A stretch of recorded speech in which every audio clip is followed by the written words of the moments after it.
Assalamu alaikum. Today we are going to solve first quiz of linear algebra, that is maths 501. So देखते हैं इसका first question आपके पास क्या है. Which one of the following is a null matrix. अब इनमें से ये दो चॉइसेस हैं. वैसे तो ऑब्वियस है इसका आंसर कि बी ही है कि नल मैट्रिक्स कौन सा होता है. फिर भी हम इसको एक बार हैंडआउट्स से जो है वो देख लेते हैं. यहाँ पे देखें, null matrix is a matrix whose all the entries are zero and this is called as zero matrix. ठीक है, तो अगर कोई मैट्रिक्स आपके पास ऐसा है जिसकी सारी एंट्रीज जो हैं वो ज़ीरो होंगी तो वो आपके पास नल मैट्रिक्स है. और इस MCQ में आपके पास सेकंड ऑप्शन जो है वो करेक्ट है. नेक्स्ट है आपके पास, let A B a square n cross n matrix then which of the following statement is or are equivalent. अब यहाँ पे क्या है कि आपके पास एक स्क्वायर मैट्रिक्स है जिसका ऑर्डर जो है वो आपके पास n क्रॉस n है. ठीक है, तो अब उस स्क्वायर मैट्रिक्स के लिए, उस ए मैट्रिक्स के लिए आपने बताना है कि इन सब ऑप्शंस में से कौन सी जो चीज़ है वो ठीक है, कौन सी स्टेटमेंट ठीक है. अब देखें, पहले आपके पास A is an invertible matrix के ए जो है वो इन्वर्टिबल मैट्रिक्स है, या ए जो है उसकी एन पिवट पोजीशंस हैं, या फिर A is row equivalent to n cross n identity matrix, या ऑप्शंस ए टू सी.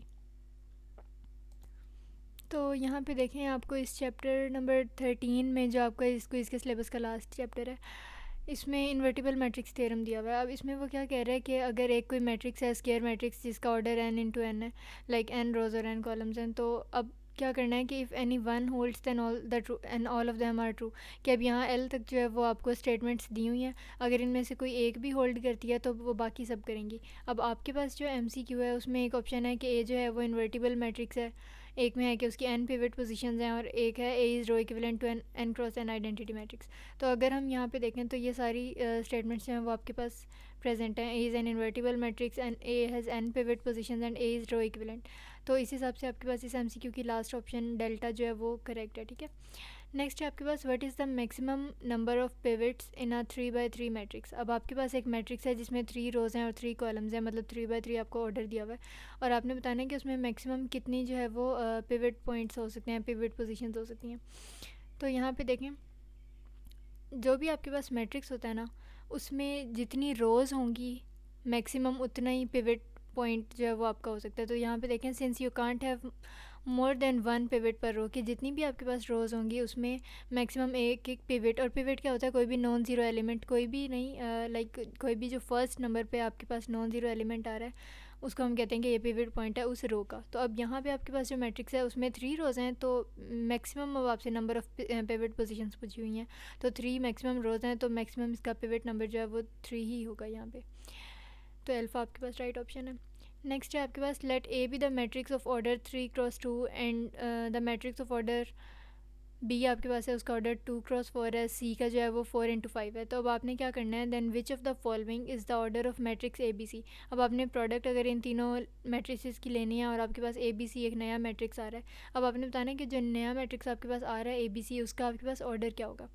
अच्छा, तो अब हमें क्या लाइक एग्जैक्ट वैल्यूज़ तो नहीं है पूरी पूरी मैट्रिसेस की दी हुई, लेकिन हम इससे कैसे ऑर्डर कैलकुलेट कर सकते हैं. यहाँ पे देखें, ए का जो मैट्रिक्स है 3x2, बी का ये है और सी का ये. तो अगर हम इसको हैंडआउट्स के अकॉर्डिंग देखें, यहाँ पे देखें, ये आपको चैप्टर नंबर 11 जो है इसमें प्रॉपर बताया हुआ है कि लाइक एक आपके पास मैट्रिक्स ए है, बी है, तो उसका ऑर्डर किस तरह से होगा. अब फॉर एग्जांपल यहाँ पे ए, बी और सी आपके पास 3 आ गए हैं. ठीक है, तो अब इनको अगर हम इस तरह से आउटर और इनर, इनसाइड और आउटसाइड करके लिखेंगे, तो यहाँ पे देखें 3x2, 2x4 और 4x5. तो इसका ये जो 2 है ए का, वो बी के 2 से कैंसिल हो गया, और बी का जो 4 है वो इसके सी के 4 से कैंसिल हो गया. तो आपके पास आउटसाइड पे क्या बचा, 3 और यहाँ से 5. तो इसका जो ABC मैट्रिक्स है, जो लाइक आपके पास फाइनल प्रोडक्ट आएगी, उसका आंसर जो है वो क्या होगा, 3x5. तो चार्ली जो है सी इसकी, या इसका ये करेक्ट ऑप्शन है आपका. ठीक है, नेक्स्ट है आपके पास, if A is equal to the transpose where A is a square matrix then which of the following is most appropriate option for A. के इसमें सबसे ज़्यादा सूटेबल जो है आपके पास ए की ऑप्शन कौन सी है, कब, जब ए जो है वो अपने ही ट्रांसपोज के बराबर है. किस सिचुएशन में, कि जो आपके पास ए है वो स्क्वायर मैट्रिक्स है. तो हम इसको हैंडआउट्स के अकॉर्डिंग देखते हैं. यहाँ पे देखें, आपके पास चैप्टर नंबर ये कौन सा चल रहा है, 12th चैप्टर है. अब इसके इस थ्योरम में आपको इन्होंने कहा है कि A is an invertible matrix then so is A transpose and, ये मतलब ये पूरा इसका थ्योरम है. तो यहाँ पे देखें, जो आपके पास MCQ है, ए जो है अपने वो ट्रांसपोज के इक्वल तभी होगा इन केस के वो स्क्वायर मैट्रिक्स भी और वो खुद इन्वर्टिबल मैट्रिक्स हो। अब नाउ द क्वेश्चन अराइजेस कि इन्वर्टिबल मैट्रिक्स बेसिकली है क्या। इन्वर्टिबल मैट्रिक्स कोई भी ऐसा मैट्रिक्स होता है जिसका इन्वर्स जो है वो आपके पास पॉसिबल हो। अगर कोई मैट्रिक्स जो है उसके इन्वर्स वैलिड है, हम उसको फाइंड कर सकते हैं, तो वो इन्वर्टिबल मैट्रिक्स है, ठीक है। नेक्स्ट आपके पास आ गया, if determinant of a matrix is not zero then which of the following is true for that system. अब देखें, डिटर्मिनेंट अगर नॉट ज़ीरो है इसका मतलब है कि नॉन सिंगुलर मैट्रिक्स है और उसका इन्वर्स जो है वो पॉसिबल है, ठीक है। इसी तरह अगर कोई आपके पास मैट्रिक्स ऐसा आ जाता है जिसका डिटर्मिनेंट ज़ीरो है, सिंगुलर है, तो वो मैट्रिक्स नॉन इन्वर्टिबल होगा, उसमें इन्वर्जन मेथड हम अप्लाई नहीं कर सकते। तो इन्वर्जन मेथड बेसिकली मेथड है जो हम किसी का इन्वर्स फाइंड करने के लिए जो है वो फाइंड कर यूज़ कर रहे होते हैं। और इसके लिए सबसे पहले हम शॉर्टकट के तौर पे जो है चेक कर लेते हैं कि डिटर्मिनेंट कहीं ज़ीरो तो नहीं है। अगर तो ज़ीरो हो तो हम कहते हैं कि इन्वर्स मेथड फ़ेल हो गया। लेकिन यहाँ पे जो आपको सिचुएशन दी हुई है कि डिटर्मिनेंट जो है वो नॉन ज़ीरो है, तो इट मीन्स कि अल्फ़ा जो है आपके पास करेक्ट ऑप्शन है, the inverse method applies. Next है आपके पास, non square matrices do not have inverse. यहाँ पे ये ट्रू है, क्यों? क्योंकि इन्वर्स जो होता है वो सिर्फ और सिर्फ स्क्वायर मैट्रिसेस का जो है पॉसिबल होता है जिनके नंबर ऑफ़ रोज़ उनकी नंबर ऑफ़ कॉलम्स के इक्वल हों। और यहाँ पे देखें, अगर हम इसको सर्च भी करें कि नॉन स्क्वायर मैट्रिसेस जो हैं अगर एम एन के बराबर ना हो, यानी कि number of rows number of columns के बराबर ना हों, तो उनका इन्वर्स होता ही नहीं है। अगर आपके पास स्क्वायर मैट्रिक्स है तो उसका इन्वर्स पॉसिबल है, अदरवाइज़ नहीं। तो यहाँ पे जो स्टेटमेंट है इसका करेक्ट ऑप्शन बीटा बन रहा है, non square matrices do not have inverse, तो ये ट्रू इसमें इन्होंने कहा हुआ है। नेक्स्ट आपके पास, the determinant of a triangular matrix is the sum of entries of the main diagonal. अब यहाँ पे alpha is the correct option. Now I will tell you the reason कि यहाँ पे अल्फ़ा फॉल्स जो है वो करेक्ट ऑप्शन क्यों है। लेकिन डिटर्मिनेंट जो है ना किसी भी मेन डायगोनल का, अगर वो हमने फाइंड करना है ट्रायंगुलर मैट्रिक्स का, तो किसी भी ट्रायंगुलर मैट्रिक्स का अगर आपने डिटर्मिनेंट फाइंड करना है तो उसके लिए क्या करते हैं कि जो मेन डायगोनल की एंट्रीज़ होती हैं ना उनका प्रोडक्ट ले लेते हैं, लाइक उनको मल्टीप्लाई कर देते हैं, तो आपके पास जो आंसर आता है वो डिटर्मिनेंट के इक्वल होता है।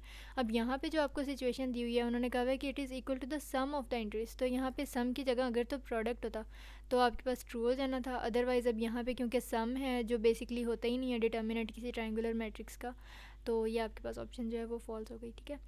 नेक्स्ट है आपके पास, what is the maximum possible number of pivots.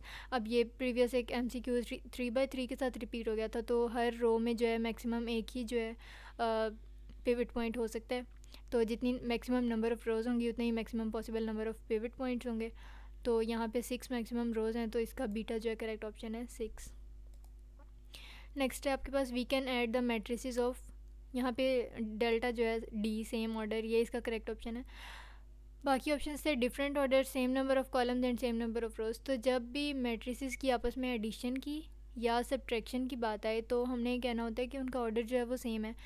जब हम कहते हैं कि ऑर्डर सेम है तो इसका क्या मतलब है कि आपका जो गिवन मैट्रिक्स है उसमें number of rows number of columns के बराबर है, ठीक है। अगर तो कोई ऐसा मैट्रिक्स है जिसमें नंबर ऑफ़ कॉलम्स तो सेम है लेकिन नंबर ऑफ़ रोज़ उन दोनों के आपस में बराबर नहीं है, या नंबर ऑफ़ रोज़ तो सेम है नंबर ऑफ़ कॉलम्स इक्वल नहीं है, या उनका टोटली डिफरेंट ऑर्डर है, तो हम उन मैट्रिसेस को ना आपस में ऐड कर सकते और ना उनको सब्ट्रैक्ट कर सकते। तो यहाँ पे करेक्ट ऑप्शन आपके पास डेल्टा है। अगर तो उन्होंने आपसे यहाँ पे सब्ट्रैक्शन का पूछा होता है रादर देन एडिशन, तो फिर भी जो है इसका डेल्टा ही ऑप्शन होना था, क्योंकि एडिशन और सब्ट्रैक्शन दोनों का इस केस में जो है सेम रूल होल्ड करता है, ठीक है। So that was all about first set of linear algebra, and if you are new to my channel then don't forget to subscribe and hit the bell icon. Thank you.